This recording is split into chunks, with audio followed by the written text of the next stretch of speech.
سورۃ السجدہ، اب یہ سورہ مبارکہ آئی ہے، یہ 3 رکوعوں پر مشتمل ہے اور اس میں بڑا ردم بہت تیز ہے، اور یہ ذہن میں رکھیے گا کہ یہ حضور کی بہت محبوب صورتوں میں سے ایک صورت ہے، اس لیے کہ آپ کا یہ رواج، آپ کا یہ معمول تھا کہ آپ جمعے کے روز صبح فجر کی پہلی رکعت میں اس سورہ سجدہ کی تلاوت فرمایا کرتے تھے۔ تو جن صورتوں کے ساتھ حضور کو خاص طور پر کوئی تعلق خاطر تھا اضافی طور پر، تو اس کا ہمیں اسی سے اندازہ ہوتا ہے کہ نمازوں میں آپ جو زیادہ پڑھتے تھے، تو فجر کی نماز جمعے کے دن اس میں بالعموم آپ کا یہ معمول تھا کہ یہ سورہ سجدہ جو ہے پوری 3 رکوع پوری جو ہے وہ پہلی رکعت میں پڑھتے تھے، اور دوسری رکعت کے اندر سورۃ الدہر، یا پھر یہ کہ کبھی کبھی ایسا ہوتا تھا کہ پہلی سورت میں سورہ جمعہ اور دوسری میں سورہ منافقون، وہ 2 رکوعوں کی صورتیں ہیں، لیکن یہ جو ہے یہ صورت خاصی طویل ہے۔ الف لام میم تنزیل الکتاب لا ریب فیہ من رب العالمین، اس کتاب کا اتارا جانا ہے کہ جس میں کوئی شک نہیں، کوئی فریب نہیں، رب العالمین کی طرف سے ہے۔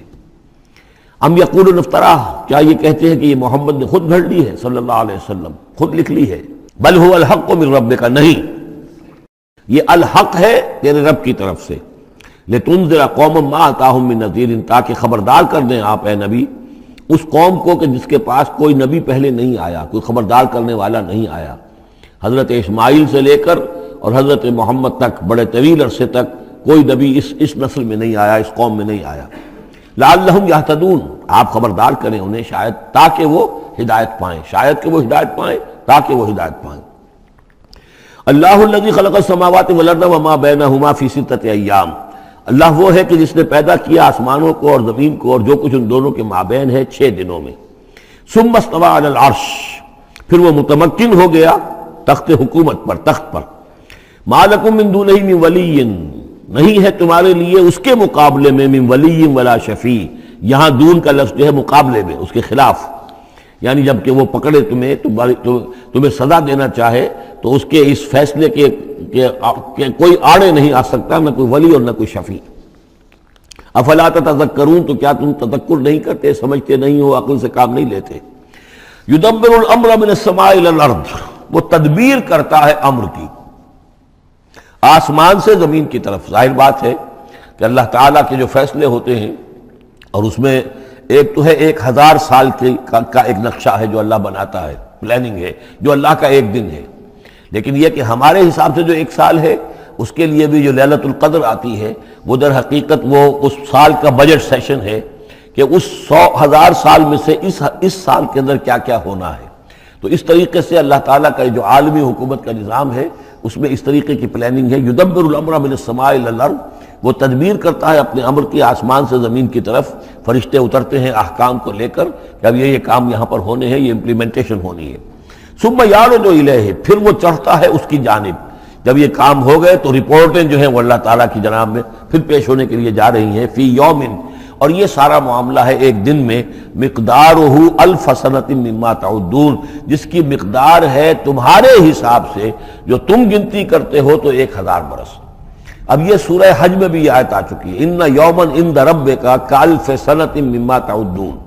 تیرے رب کا ایک دن جو ہے وہ تمہارے حساب کے 1000 سال کے برابر ہے۔ اور یہاں پر بھی یہ آ گیا کہ یہ تدبیر امر کے سلسلے میں اس کائنات میں جو بھی اللہ تعالیٰ کا فیصلہ ہوتا ہے تو وہ ہر 1000 سال کے لیے اس کا ایک نقشہ بن جاتا ہے۔ ذالک عالم الغیب والشہادۃ، وہ ہے،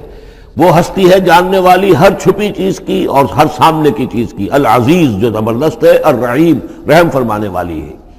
الذی احسن کل شیء، جس نے کہ جو شے بنائی، کل شیء خلقہ، جو شے بھی اس نے بنائی بہت خوبصورت بنائی، بہت عمدہ بنائی، اس کی خلقت میں کوئی نقص تم نہیں دکھا سکتے، کہیں کوئی کوتاہی نہیں دکھا سکتے۔ وبدأ خلق الانسان من طین، اور انسان کی تخلیق کا آغاز کیا گارے سے۔ یہ تخلیق کا آغاز تو گارے سے ہوا، یا تو یہ کہ وہ آدم کی تخلیق جو ہے وہ جو جن مراحل سے ہو کر گزری ہے تو ہم کئی دفعہ دیکھ چکے ہیں، یا جیسے کہ میں نے سورہ مومنون کے شروع میں عرض کیا کہ خود ہر انسان کی بھی جو تخلیق ہو رہی ہے اس کا بھی اصل تو جو ہے کہ باپ کے جسم میں جو نطفہ بن رہا ہے تو وہ بھی تو ظاہر بات ہے کہ زمینی جو غذا ہیں اور وہ مٹی ہی کی کشید جو ہے وہی چیزیں ہیں کہ جس کے ذریعے سے وہ اس کا نطفہ بنتا ہے۔ لیکن اس کے بعد ثم جعل نسلہ من سلالۃ من ماء مہین،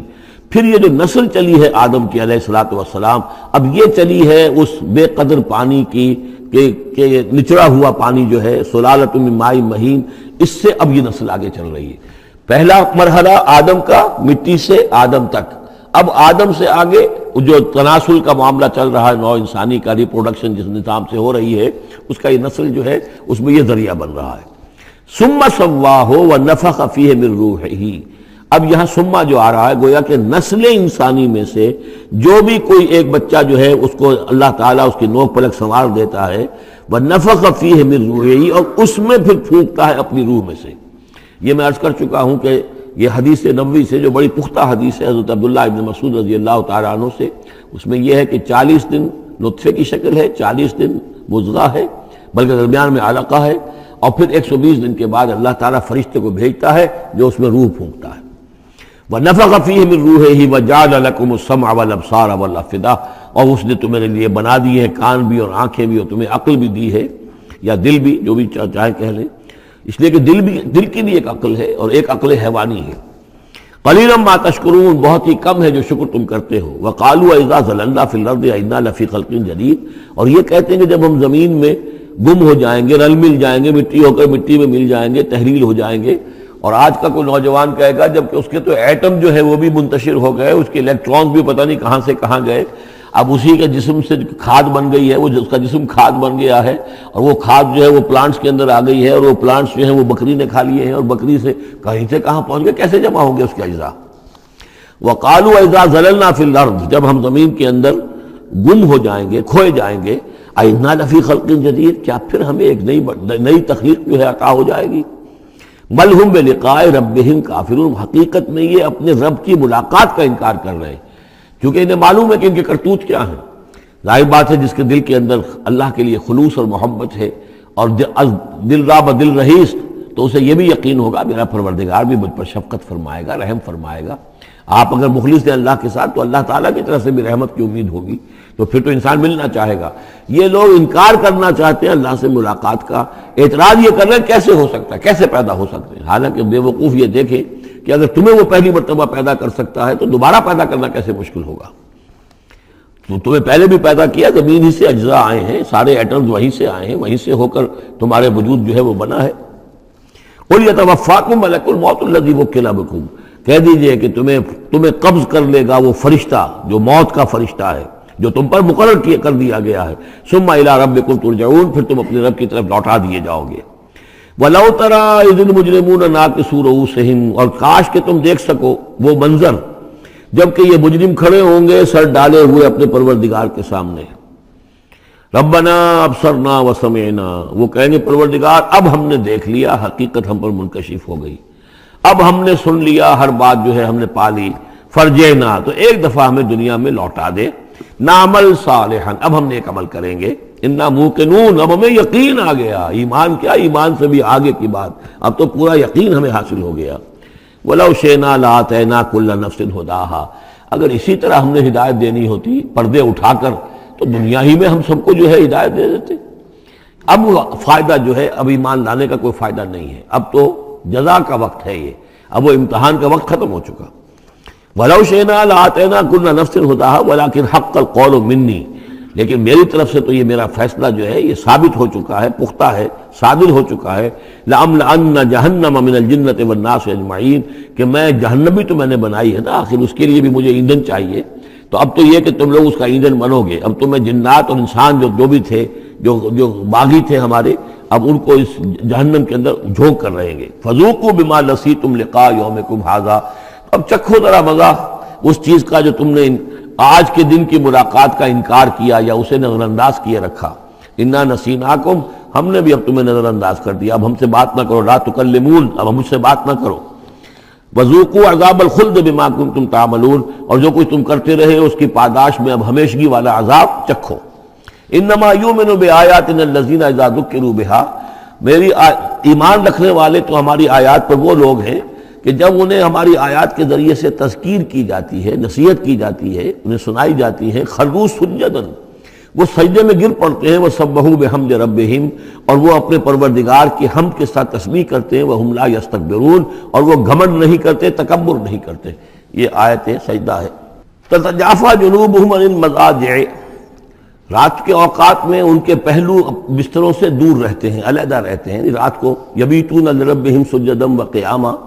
ایک تو وہ شخص ہے کہ جو ساری رات پڑا سوتا رہتا ہے، اور ایک وہ ہے کہ جو وقفے وقفے سے اٹھتا ہے، اللہ کو یاد کرتا ہے، کبھی کھڑا ہے کبھی سجدہ کر رہا ہے۔ تو ان کے پہلو جو ہیں وہ ان کے بستروں سے علیحدہ رہتے ہیں۔ یدعون ربہم خوفا وطمعا، اپنے رب کو پکارتے رہتے ہیں، دعا کرتے رہتے ہیں اپنے رب سے، خوف کے ساتھ بھی اور طمع کے ساتھ بھی۔ انہیں امید بھی ہوتی ہے، لالچ بھی ہوتا ہے کہ اللہ تعالیٰ رحم فرمائے، مغفرت فرمائے، لیکن ڈر بھی رہتا ہے کہ کہیں ہماری پکڑ نہ ہو جائے۔ وَمِمَّا رَزَقْنَاهُمْ يُنْفِقُونَ، اور جو کچھ ہم نے انہیں دیا ہے اس میں سے پھر وہ خرچ کرتے ہیں ہماری رضا جوئی کے لیے۔ فَلَا تَعْلَمُ نَفْسٌ مَّا أُخْفِيَ لَهُم مِّن قُرَّةِ أَعْيُنٍ، تو کسی جان کو نہیں معلوم، کسی انسان کو نہیں معلوم کیا کچھ چھپایا گیا ہے ان کے لیے ان کی آنکھوں کی ٹھنڈک کے واسطے، یعنی جنت میں ہم نے کیا کچھ چھپایا ہوا ان کے لیے کوئی نہیں جانتا۔ فَلَا تَعْلَمُ نَفْسٌ، کوئی نہیں جانتا۔ اسی مضمون کو اصل میں حضور نے ادا کیا ہے کہ مَا لَا عَيْنٌ رَأَتْ وَلَا أُذُنٌ سَمِعَتْ وَمَا خَطَرَ عَلَىٰ قَلْبِ بَشَرٍ، باقی جو چیزیں بیان کی گئی ہیں ان کے بھی اصل حقیقت تو وہاں کھلے گی، لیکن پھر بھی یہ تو ابتدائی نزل ہے، پہلی مہمان نوازی ان چیزوں سے ہے جن کا کہ قرآن مجید میں ذکر ہے، جن کو کہ ہم سمجھ سکتے ہیں۔ اصل نعمتیں جو جنت کی ہیں وہ تو یہ فلا تعلم نفس، کوئی نہیں جانتا کیا کچھ چھپایا گیا ان کے لیے، اللہ تعالیٰ نے کیا کچھ تیار کر کے رکھا ہوا ہے ان کی آنکھوں کی ٹھنڈک کا سامان۔ جزاء بما كانوا يعملون، وہ بدلہ ہوگا ان کے اعمال کا۔ افمن کان مومنا کمن کان فاسقا، تو بھلا ایک شخص کہ جو مومن ہے کیا وہ ایسا ہو جائے گا جیسے فاسق ہو؟ کیا ان کا انجام برابر ہوگا؟ لا یستوون، نہیں وہ برابر نہیں ہو سکتے۔ اما الذین آمنوا وعملوا الصالحات، یقیناً وہ لوگ جو ایمان لائے اور جنہوں نے نیک عمل کیے، فلہم جنات الماوا، ان کے لیے تو وہ باغات ہیں جہاں ان کو ٹھکانہ دیا جائے گا۔ نزلا بما كانوا يعملون، اور یہ ہوگی ان کی ابتدائی مہمان نوازی۔ نزل عربی میں کہتے ہیں مہمان جیسے ہی آئے، نزیل اترا ہے وہ اپنی سواری سے، گھوڑے سے آیا ہے، اونٹ پر آیا ہے، آپ کے دروازے کے سامنے آ کر وہ اترا ہے، اونٹ کو بٹھایا ہے اس سے اترا ہے، یا آج کار سے اتر رہا ہے۔ تو اب یہ نزیل ہے اس وقت، اس نزیل کے لیے نزل فوری طور پر، موسم کے اعتبار سے ٹھنڈا ہے یا گرم ہے آپ فوری طور پر لاتے ہیں، یہ نزل ہے۔ پھر وہ اب آپ کے پاس ٹھہر گیا ہے، آپ نے اس کے لیے کمرے کا بندوبست کیا ہے، وہ وہاں پر اس نے استراحت کی ہے، اب آپ نے اہتمام کے ساتھ اس کے لیے کھانا تیار کروایا، یہ ہے ضیافت، ضیف اب بنا ہے وہ۔ تو جیسے آیا ہے وہ نزیل ہے، اور جب گھر میں آپ کے ٹھہر گیا تو اب ضیف ہے، وہ پھر ضیافت ہوگی۔ تو وہ چیزیں جو ہے مالا عین رات ولا اذن سمعت وما خطر علی قلب بشر، یہ اصل میں ضیافت خداوندی ہے، اور یہ نزل ہے جس کا ذکر قرآن مجید میں اس تفصیل سے آیا ہے۔ وَأَمَّا الَّذِينَ فَسَقُوا فَمَأْوَاهُمُ النَّارُ، اور جو لوگ سرکش تھے اور جنہوں نے نافرمانی کی تھی ان کا ٹھکانہ آگ ہے۔ كُلَّمَا أَرَادُوا أَن يَخْرُجُوا مِنْهَا، جب بھی وہ چاہیں گے کہ وہاں سے نکل بھاگیں، اُعِیدُوا فِيهَا، پھر انہیں اسی میں لوٹا دیا جائے گا۔ وَقِيلَ لَهُمْ ذُوقُوا عَذَابَ النَّارِ الَّذِي كُنتُمْ بِهِ تُكَذِّبُونَ، اور ان سے کہا جائے گا چکھو اب مزہ اس عذاب کا، آگ کے عذاب کا جس کو تم جھٹلاتے رہے تھے۔ وَلَنُذِيقَنَّهُم مِّنَ الْعَذَابِ الْأَدْنَىٰ دُونَ الْعَذَابِ الْأَكْبَرِ لَعَلَّهُمْ يَرْجِعُونَ۔ یہ ہے آیت نمبر 21 اس سورہ مبارکہ کی، اور آیت نمبر 41 تھی سورہ الروم کی۔ ظہر الفساد فی البر والبحر بما کسبت ایدی الناس لیذیقہم بعض الذی عملوا لعلہم یرجعون، ہم لوگوں کے کرتوتوں کے کچھ اعمال کی سزا دنیا میں دے دیتے ہیں، شاید کہ یہ جاگ جائیں، ہوش میں آ جائیں اور یہ لوٹ آئیں، پلٹ آئیں، توبہ کریں۔ یہاں فرمایا ہم لازماً انہیں چکھائیں گے مزہ چھوٹے عذاب کا، ادنا، عذاب الادنا، دون العذاب الاکبر، اس بڑے عذاب سے پہلے پہلے، لعلہم یرجعون، شاید کہ یہ جاگ جائیں، شاید کہ ہوش میں آ جائیں، شاید کہ لوٹ جائیں، شاید کہ توبہ کریں۔ یہ بات جو ہے آ چکی ہے کہ رسول جب بھی بھیجے جاتے تھے تو اللہ تعالیٰ کی طرف سے اس قسم کی تنبیہات کا سلسلہ آتا تھا تاکہ لوگ بیدار ہیں۔ وَمَنْ أَظْلَمُ مِمَّنْ ذُكِّرَ بِآيَاتِ رَبِّهِ ثُمَّ أَعْرَضَ عَنْهَا، اس سے بڑھ کر ظالم کون ہوگا جس کو نصیحت کی گئی اب اس کے رب کی آیات کے حوالے سے پھر بھی اس نے اعراض کیا۔ یعنی ایک تو نصیحت کوئی کر رہا ہے وہ اپنا جو فلسفہ بھگار رہا ہے یا کوئی اپنی عقل لڑا رہا ہے، اپنی منطق لڑا رہا ہے، ایک یہ کہ اللہ کی آیات کے ذریعے سے تذکیر کر رہا ہے، پھر بھی اس سے اعراض کرے۔ ثم اعرض عنها انا من المجرمین منتقمون، ایسے مجرموں سے تو ہم انتقام لے کر رہیں گے۔ وَلَقَدْ آتَيْنَا مُوسَى الْكِتَابَ فَلَا تَكُنْ فِي مِرْيَةٍ مِّن لِقَائِهِ، اور ہم نے موسیٰ کو کتاب دی تھی، اور یہ جملہ متردہ بیچ میں آیا ہے کہ کہ اے نبی آپ بالکل شک میں نہ رہیے اس کی ملنے سے یا اس کی ملاقات کے۔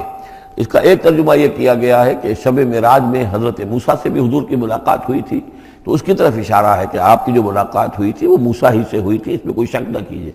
لیکن زیادہ جو قرین قیاس ہے اور جو سیاق و سباق کے ساتھ مناسبت رکھتا ہے وہ یہ ہے، تو اے نبی آپ بالکل کوئی شک نہ رکھیں اس بات میں کہ جو کتاب موسیٰ کو دی گئی تھی وہ واقعتاً اللہ کی طرف سے تھی، کتاب کا ملنا اللہ کی طرف سے تھا، اور اس قرآن کا ملنا جو آپ کو ملی ہے یہ بھی اللہ کی طرف سے ہے۔ اور حضور سے خطاب کرتے ہوئے بھی در حقیقت یہاں پر روح سخن جو ہے وہ لوگوں سے ہے کہ تم کوئی شک نہ کرو کہ تورات اللہ نے ہی دی تھی حضرت موسیٰ کو، اور قرآن اللہ ہی نے دیا ہے محمد کو صلی اللہ علیہ وسلم۔ وَجَعَلْنَاهُ هُدًى لِّبَنِي اسرائیل، اور اس کو ہم نے ٹھہرایا تھا، بنا دیا تھا ہدایت، رہنمائی بنی اسرائیل کے لیے۔ وَجَعَلْنَا مِنْهُمْ أَئِمَّةً يَهْدُونَ بِأَمْرِنَا لَمَّا صَبَرُوا، اور ان میں سے پھر ہم نے ایسے امام اٹھائے، پیشوا اٹھائے، رہنما اٹھائے کہ جو لوگوں کو ہمارے حکم سے وہ ہدایت کرتے تھے، رہنمائی کرتے تھے، تورات کی تعلیم کرتے تھے، تورات سمجھاتے تھے، نیکی کا حکم دیتے تھے، امر بالمعروف نہی منکر کرتے تھے، لما صبروا۔ لیکن یہ کام وہ کر سکتے تھے جب خود صبر کی روش اختیار کر لیں۔ اگر آدمی اپنی تمام توانائیاں اور قوتیں زیادہ سے زیادہ عیش، زیادہ سے زیادہ دولت جمع کرنے پر کرے گا تو وقت کہاں سے لائے گا ان کاموں کے لیے؟ اور اس کام کے لیے تو ظاہر بات ہے آپ کو بدی پر کسی کو روکنا ہے، ٹوکنا ہے، نہیں منکر کرنا ہے تو کوئی صبر بھی کرنا پڑے گا، کوئی مصیبت بھی آئے گی، کوئی تکلیف بھی آئے گی، کوئی آپ کو ستائے گا بھی، گالیاں دے گا، اور اگر حکومت کے خلاف آپ نے کوئی بات کہی ہے تو حکومت آپ کو سزا دے گی۔ لہذا صبر کے بغیر یہ کام نہیں ہوتے۔ وَجَعَلْنَا مِنْهُمْ أَئِمَّةً يَهْدُونَ بِأَمْرِنَا، اب ہر شخص کے ہم میں سے یہ خواہش پیدا ہونی چاہیے کہ اللہ تعالی ہمیں بھی، اگر بنی اسرائیل میں سے اللہ تعالی نے بہت سے لوگ ایسے اٹھا دیے جن کی یہ تعریف کی جا رہی ہے، جعلنا منہم ائمۃ یہدون بامرنا لما صبروا، اللہ تعالی ہمیں توفیق دے کہ ہم بھی اس امت مسلمہ میں اسی کام کے کرنے والے بن جائیں، تاکہ لوگوں کو خیر کی طرف بلائیں، حق کی طرف دعوت دیں، لیکن اس کے لیے اپنے لیے صبر اختیار کرنا ضروری ہے۔ کم سے کم اپنا جو ہے اسٹینڈرڈ آف لیونگ رکھیں، تاکہ یہ کہ ہم اپنا وقت سپیئر کر سکیں، جس کو تبلیغی بھائی کہتے ہیں تفریغ الاوقات، اوقات فارغ نہیں کریں گے اپنے، سارا وقت تو لگا ہوا ہے آپ پیسہ کمانے میں، اس لیے کہ اس کے ایک خاص قسم کا معیار زندگی بنا لیا ہے، اور اس کو مینٹین کرنے کے لیے اب جتنا کچھ آپ کو چاہیے اب دن رات ایک کریں گے تو آپ اپنے اس معیار زندگی کو مینٹین کر سکتے ہیں۔ گویا کہ اب ہم اس معیار زندگی کو پوج رہے ہیں، ہمارے پاس اب وقت ہی نہیں ہے، صلاحیت کہاں لگائیں، کس وقت میں لگائیں، کیا کام کریں۔ لیکن صبر کی روش ہوگی اور پھر قرآن مجید کے ساتھ وہ تعلق ہوگا تو پھر انشاءاللہ تعالی اللہ تعالیٰ نے انسان میں بڑی صلاحیتیں رکھی ہیں، بڑی قوتیں رکھی ہیں، مسجود ملائک بنایا ہے، اللہ کے کریشن کا کلائمیکس ہے یہ، تو اللہ تعالیٰ کی یوں سمجھیے کہ تخلیق کا نقطہ عروج ہے، تو اس کے اندر صلاحیتیں ہیں۔ آدمی ارادہ کر لے، ہمت کرے، فیصلہ کر لے تو پھر یہ کہ اللہ تعالیٰ جو ہے اس کے لیے راستے کھول دیتا ہے۔ وَجَعَلْنَا مِنْهُمْ أَئِمَّةً يَهْدُونَ بِأَمْرِنَا لَمَّا صَبَرُوا وَكَانُوا بِآيَاتِنَا يُوقِنُونَ، ایک تو یہ کہ صبر کریں اور ہماری آیات کے اوپر پورا یقین ہو۔ إِنَّ رَبَّكَ هُوَ يَفْصِلُ بَيْنَهُمْ يَوْمَ الْقِيَامَةِ فِيمَا كَانُوا فِيهِ يَخْتَلِفُونَ، یقیناً آپ کا رب فیصلہ کرے گا ان کے مابین قیامت کے دن ان تمام چیزوں میں جن میں یہ اختلاف کر رہے تھے۔ أَوَلَمْ يَهْدِ لَهُمْ كَمَا أَهْلَكْنَا مِنْ قَبْلِهِمْ مِنَ الْقُرُونِ يَمْشُونَ فِي مَسَاكِنِهِمْ، کیا ان کے لیے یہ بات کافی نہیں ہوئی، ان کی رہنمائی کے لیے، ان کو سبق دکھانے کے لیے کہ ان سے پہلے ہم نے کتنی ہی بستیوں کو اور کتنی ہی نسلوں کو جو ہے ہلاک کیا ہے، کہ وہ جو پھرتے تھے اپنی انہی مساکن میں، اپنے شہروں میں، اور ایک مفہوم یہ کہ جن میں اب یہ پھر رہے ہیں، یہ جاتے ہیں اور سمود کی بستیوں کے پاس سے گزرتے ہیں۔ خبر آئی ہے کہ کوئی برطانوی سیاست جو ہے وہ محققین، انہوں نے وہ ڈیڈ سی میں اس کے ساحل کے ساتھ ہی اور پانی کے نیچے وہ آثار موجود ہیں اس شہر کے کہ جس کی طرف حضرت لوط علیہ السلام کو بھیجا گیا تھا۔ تو خبر میں یہ ہے کہ قرآن اور تورات کی جو بات ہے اس کی تصدیق ہو گئی ہے، لیکن وہ بستی جو ہے میرا گمان یہی تھا کہ وہ جو ہے اصل میں سمندر کے اندر آ چکی ہے، اور شاید اسی لیے ڈیڈ سی اس کا نام ہو کہ پورے شہر جو ہے بڑے ہوئے وہ اس کے اندر دھنس گئے ہیں، اور گویا کہ سب کے سب اسی کے اندر جو ہے ان کی قبر بن گئی ہے، وہ پانی کی قبر کے اندر وہ دفن ہوئے ہیں۔ بہرحال یہ تمام چیزیں جو ہے تم پھرتے ہو، آتے ہو، جاتے ہو، انہی لوگوں کے مساکن کے اندر تم پھر رہے ہو۔ ان فی ذلک لآیات فلا یسمعون، اس میں یقیناً نشانیاں ہیں تو کیا تم عقل سے کام نہیں لیتے، سنتے نہیں ہو۔ اولم یروا انا نسوق الماء الی الارض الجرز، کیا انہوں نے دیکھا نہیں کہ ہم پانی کو ہانک کر لے جاتے ہیں ایک ایسی زمین کی طرف جو چٹیل پڑی ہے، بے آب و گیا ہے۔ فنخرج به زرعا تاکل منه انعامهم وانفسهم، پھر ہم اس کے ذریعے سے اس پانی میں کھیتی اگا دیتے ہیں کہ جس میں سے کھاتے ہیں ان کے مویشی بھی اور خود یہ بھی۔ افلا یبصرون، تو کیا یہ دیکھتے نہیں ہیں؟ وَيَقُولُونَ مَتَىٰ هَٰذَا الْفَتْحُ إِن كُنتُمْ صَادِقِينَ، اور وہ یہ کہتے ہیں کب ہوگا یہ فیصلہ، اگر تم سچے ہو تو بتاؤ اے مسلمانوں، یہ قیامت یا عذاب یہ کب آئے گا؟ قُلْ يَوْمَ الْفَتْحِ لَا يَنفَعُ الَّذِينَ كَفَرُوا إِيمَانُهُمْ، کہہ دیجئے وہ جو فیصلے کا دن ہوگا پھر اس دن کافروں کا ایمان لانا ان کے لیے ہرگز مفید نہیں ہوگا۔ ایمان لانا غیب میں اب، جبکہ وہ حقائق جو ہیں وہ غیب کے پردے میں چھپے ہوئے ہیں، تب وہ مفید ہے، لیکن جب فیصلہ ہو جائے گا اور جب تمام حقائق جو ہیں وہ نگاہوں کے سامنے آ جائیں گے، یوم الفتح لا ينفع الذین کفروا ایمانہم ولا هم ینظرون، اور پھر انہیں کوئی مہلت نہیں ملے گی کہ اب وہ کوئی توبہ کر لیں یا کوئی اپنی اصلاح کر لیں۔ فاعرض عنہم، تو اے نبی آپ ان سے اعراض فرمائیے، ان سے درگزر کیجئے، ان کی باتوں پر زیادہ نہ جائیے۔ منتظر انہم منتظرون، آپ بھی انتظار کیجئے اور یہ بھی انتظار کر رہے ہیں۔